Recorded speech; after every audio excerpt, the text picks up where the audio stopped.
Pumanaw na ang veterano at award-winning aktor na si Ricky Dabao. Siya ay 63 taong gulang at ito ay kinumpirma ng kanyang Viva Entertainment family ang mga lungkot na balita sa pamamagitan ng Facebook. Walang nakalagay kung anong dahilan nagpapanaw ng aktor, ngunit matagal na itong nabalitaan na pabalik-balik daw sa ospital ang aktor nitong mga nagdaang taon dahil sa isang cancer.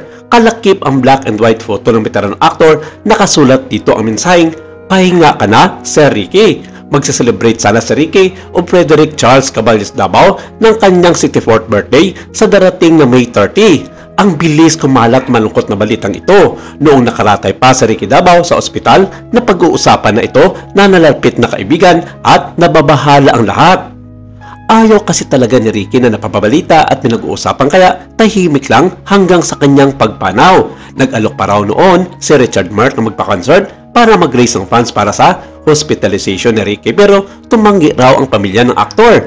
Ayaw raw kasi nilang gawin pang isyong ito. Nagkasunod-sunod pa ang pagpanaw nina Pilita Corrales, Nora Honor at Haji Alejandro kaya ipinapalalangin ng lahat na wala na sanang sumunod na mga artista ang pumanaw. Pero nangyari nga itong kay Ricky Dabao. Dahil dito, nagsasuggest ang iba na magpabisa para sa ating industriya sa showbiz na nagluluksa sa magkakasunod na pagpano ng mga mahal nating artista. Marami tayong magagandang alaala kay Ricky kaya ang dami talagang apektado ng nakumpirmang pumanaw na siya. Ang karamihan ay nagulat dahil hindi nila alam na may malubhang karamdaman na pala si Ricky at hindi lang ito nagpapalata sa publiko. Nagsimula ang showbiz career ni Ricky noong early 80s at nakagawa ng humigit kumulang 100 pelikula bukod pa riyan sa napakaraming teleserye na ginawa niya sa iba't ibang TV network.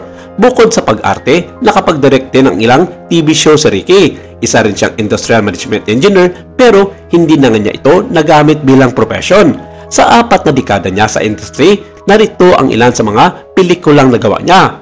Berdugo ng Munti, 1993, Iskapo, 1995, Cristo, 1996, Mula sa Puso, 1999, You and Me Against the World, 2003, Barcelona, A Love Untold, 2016, Bato, The General Ronald De La Rosa Story, 2019, at Big Night, 2021. Sa telebisyon, napanood siya sa Mula sa Puso, 1997, Pangako Sa'yo, 2000, Kay Tagal Kang Hinintay, 2002, Jezebel, 2008, Bilangin ang Bituin sa Langit, 2019, I Can See You Alternate 2021 at marami pang iba.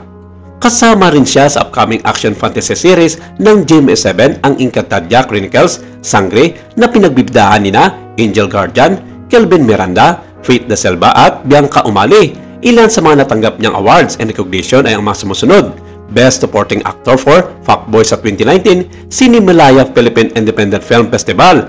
Best Supporting Actor po Kasal sa 3rd The Aedes Awards. Film Ambassador Actor sa Film Development Council of the Philippines, Film Ambassadors Night, naging juror din siya sa First Asian International Film Festival Awards noong 2013. Para sa mahal nating Ricky Dabao, rest in peace at paalam idol!